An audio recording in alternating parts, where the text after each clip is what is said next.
ఘట్టమనేని నటవారసుడుగా టాలీవుడ్లో రాజకుమారుడుగా ఎంట్రీ ఇచ్చి యువరాజుగా వెలుగొంది మురారితో మెప్పించి అమ్మాయిల మనసు దోచే టక్కరి దొంగగా మారాడు.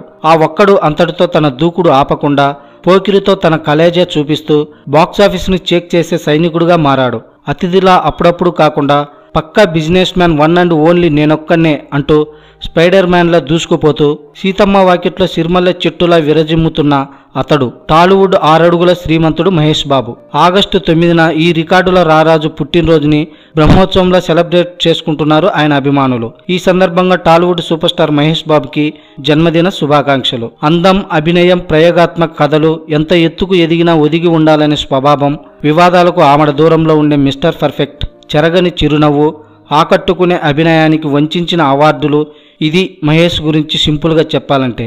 నటశేఖర్ కృష్ణ ఇందిరాదేవి దంపతులకు 1975 ఆగస్టు 9న చెన్నైలో జన్మించిన మహేష్ బాబుకి నేటితో 41 ఏళ్లు. ఇక 2005 ఫిబ్రవరి 10న సెమినా మిస్ ఇండియా నమ్రత శిరోద్కర్ను ముంబైలో ప్రేమ వివాహం చేసుకున్నారు. వీరికి 2 పిల్లలున్నారు. కొడుకు పేరు గౌతమ్ కాగా కూతురు పేరు సితార. ఇక మహేష్ నటన ప్రస్తావన విషయానికి వస్తే 4 ఏళ్ల ప్రాయంలోనే బాలనటుడుగా నీడ సినిమాతో పరిచయమయ్యాడు.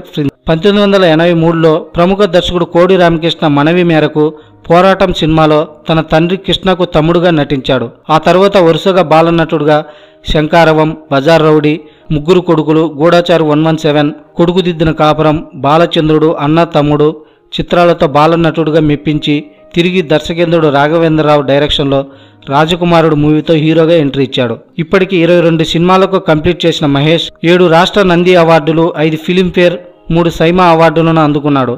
ప్రస్తుతం మురుగదాస్ డైరెక్షన్లో స్పైడర్తో రిలీజ్కు రెడీగా ఉండగా కొరటాల శివ డైరెక్షన్లో భరత్ అనే నేను మూవీ షూటింగ్ దిశలో ఉంది.